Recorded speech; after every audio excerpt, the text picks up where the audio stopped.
কলিকতাৰ আৰজেকৰ college and হস্পিটেলৰ চিকিৎসক গৰাকীৰ লগত যিখিনি ঘটনা হৈ গ'ল হয়তো আমি কোনো সপোনতো ভবাও নাই বা তেনেকুৱা এটা যে ঘটনা সংঘটিত কৰিব পাৰে সেইটো কেতিয়াও ভবাও নাছিলো নহয় না বাৰু আৰু চিকিৎসকসকলে আমাক জীৱন দান দিয়ে হয় না নহয় কবচোন দ্বিতীয়বাৰৰ কাৰণে জীৱন দান দিয়ে আমাক চিকিৎসকসকলে কিন্তু আজি চিকিৎসকসকলে সুৰক্ষিত নহয় নিজে কাম কৰা হস্পিটেলখনত তেতিয়া হলে আমাৰ নিচিনা ছোৱালীসকল মহিলাসকল যি ঘৰত থাকে তেওঁলোকৰ কাৰণে সুৰক্ষিত ঠাই কোনখন হ'ব কওকচোন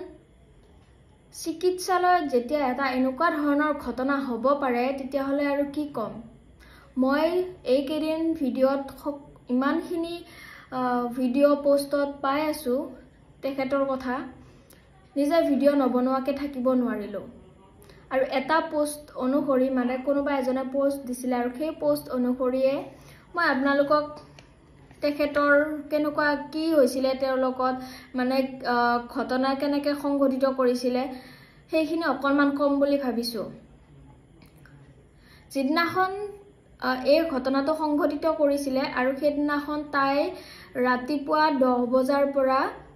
ৰাতি 11 বজালৈ ডিউটি কৰিছিল আৰু 11 বজাত আহাৰ গ্ৰহণ কৰি আকৌ পুনৰ পুৱা মানে 2টা বজালৈ ডিউটি কৰিছিল তাৰ পিছত ইমান সময় ডিউটি কৰাৰ পিছত মানুহটো ভাগৰি পৰাত অকণমান জিৰণি লওঁ বুলি হস্পিটেলৰে সেমিনাৰ হলত গৈ টেবুলখনতে শুই পৰিছিল হয়তো তেওঁ কেতিয়াও ভবাই নাছিল সেইখিনি যে তাইৰ কাৰণে একদম শেষৰ সময় নহয় নে বাৰু মাক বাপেকে ইমান কষ্ট কৰি ইমান আশা কৰি ৰাইজৰ সুৰক্ষাৰ কাৰণে ৰাইজৰ সেৱা কৰিব পৰাকে ডক্টৰ বনাবলৈ পঢ়াইছিল আজি কি হ'ল আৰু যিসকলে এই কাণ্ডটো কৰিলে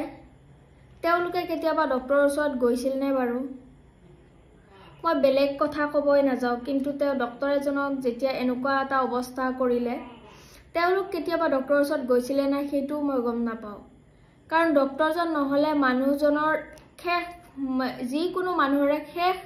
আশাই হ'ল ডক্টৰজন যদি কিবা এটা বেমাৰ হয় কিন্তু আজি সেই ডক্টৰে সুৰক্ষিত নহয় আমাৰ এই দেশখনত দেশ স্বাধীন হ'বৰ কাৰণে বহুত বছৰ হ'ল কিন্তু ছোৱালী মহিলাসকল স্বাধীন হ'বলৈ এতিয়াও বহুত বাকী আছে আৰু হ'ব না নাই সেইটোও ক'ব নাযাওঁ আৰু ভাষণত বেটি বাঁচাও বেটি পঢ়াও বুলি কৈ থাকিলে নহ'ব মই ভিডিঅ'টো এই কাৰণে বনাইছো চৰকাৰৰ ওপৰতো মোৰ নিজে খং উঠি গৈছে এটা আইন কিয় বনাব নোৱাৰে য'ত ধৰ্ষণ মানে ফাঁচি বুলি কিয় ওলাব নোৱাৰে এইকেইদিন ফেচবুকত ঠিকে পোষ্টটো পাই আছো কি জানেনে হেলমেট চালান কাটাৰ ভয়ত হেলমেট যদি পিন্ধিব পাৰে তেতিয়া হলে ফাঁচিৰ ভয় ধৰ্ষণো বন্ধ হ'ব কিন্তু সেই আইনখন কেতিয়া হ'ব সেই আইনখনত পইচা নাপায় সেই কাৰণে নেকি এতিয়া হেলমেট কাৰোবাৰ নাই বা পিন্ধা নাই তেতিয়া যোৱাৰ লগে চালান কাটিব তেতিয়া প্ৰফিট হ'ব এইটোত প্ৰফিট নহয় সেই কাৰণে এইটো আইন ওলাব নোৱাৰে নেকি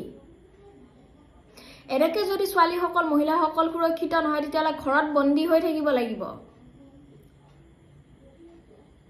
আৰু ভাষণ বেটি বাঁচাও বেটি পঢ়াও বহুত ভাল কাম কৰিছে এইটো ভাল কামো কৰি দেখাওকচোন যিয়ে নহওক বাৰু মই ক'লেনো ক'ত হ'ব কাৰণ গোটেই দেশৰ যিসকল কৰ্মী আছে ডক্টৰ আছে সকলোৱে ধৰণা দি আছে সকলোৱে আন্দোলনত নামিছে কিবা জানো হৈছে হয়তো ওলাব কি বুলি ওলাব তাই বেয়া কাপোৰ পিন্ধিছে তাই অমুক পিন্ধিছে হয়তো মোৰ ভিডিঅ'টো কোনোবাই ক'ব কিন্তু সেইটো নহয় নিজৰ চইচ নিজে যি পিন্ধে যি কৰে কৰক সেইটো আপোনালোকে বেলেগ এটা ছোৱালীৰ ক্ষেত্ৰত যদি বাহিৰা ছোৱালী এটা তেনেকুৱা ধৰ্ষিতা হ'ল হয় মানে ধৰ্ষণ হ'ল হয় তেতিয়াহ'লে সেই কুৱেশ্যনটো কৰিলে কিন্তু আজি ডক্টৰজনী কিয় হ'ল কাৰণ ডক্টৰৰ পোছাকত থকাৰ পিছত সেই বস্তুটো কিয় হ'ল আৰু ইমান নিশংসতাৰে সকলো সীমা পাৰ কৰি পেলাই ইমান নিশংসতাৰে হত্যা কৰিছে ক'ব নোৱাৰো আৰু এজন নহয় পোষ্টমৰ্টম ৰিপৰ্ট অনুসৰি ডক্টৰে মানে কৈছে যে এজন নহয় 19ৰ পৰা 20জন মানুহ এই হত্যাকাণ্ডটোত জড়িত হৈ আছে। কাৰণ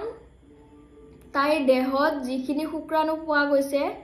সেইখিনি শুক্ৰাণু এজনৰ নহয়, প্ৰায় 19ৰ পৰা 20জন মানুহৰ হ'ব। আৰু সেইকেইজনক ধৰিলে নে নাই, এৰেষ্ট কৰিলে নে নাই? অভয়াকাণ্ডৰ কথা শুনিছিলোঁ, মাজে মাজে আৰু বহুত ঘটনাৰ কথা শুনিছোঁ। আমাৰ অসমতো বহুত এনেকুৱা ধৰণৰ ঘটনাৰ কথা শুনিছোঁ, কিন্তু আজিলে ন্যায় নাপালে। কিয় নাপালে?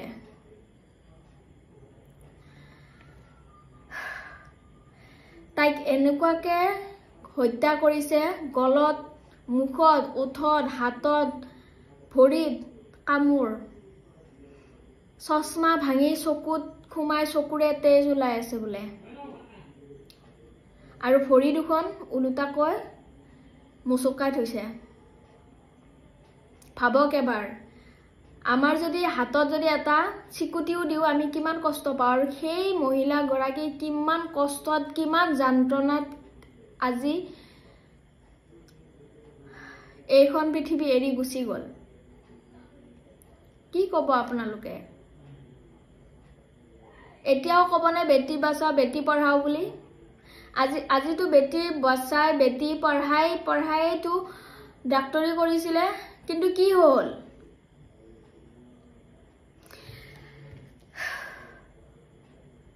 শেষত মই এটাই ক'ম, আপোনালোকে ভিডিঅ'টো শ্বেয়াৰ কৰক। এনেকুৱা ধৰণৰ ভিডিঅ' আপোনালোকেও বনাওক আৰু যিমান পাৰে শ্বেয়াৰ কৰক, যাতে চৰকাৰখনে এনেকুৱা এটা আইন ওলাওক, ধৰ্ষণ মানেই ফাঁচী কাঠত ওলোমোৱা, সেইটো কৰি দিয়ক, নিশ্চয় কমি যাব। আৰু কেতিয়াও ধৰ্ষণৰ বলি কোনোই নহয়। সৰু সৰু বাচ্চাৰ পৰা আদি কৰি ডাঙৰলে আজি ধৰ্ষণৰ বলি হৈ আছে। কিয় হৈ আছে? আৰু ক'বলৈ বহুত কিবা কিবি থাকিলেও ক'ব নোৱাৰা হৈ গৈছোঁ, কাৰণ এনেকুৱা এটা ঘটনা আমি কেতিয়াও আশা নকৰোঁ বা কৰা নাছিলোঁ, কাৰো লগতে নকৰোঁ, কিন্তু এনেকুৱা হৈ গ'ল।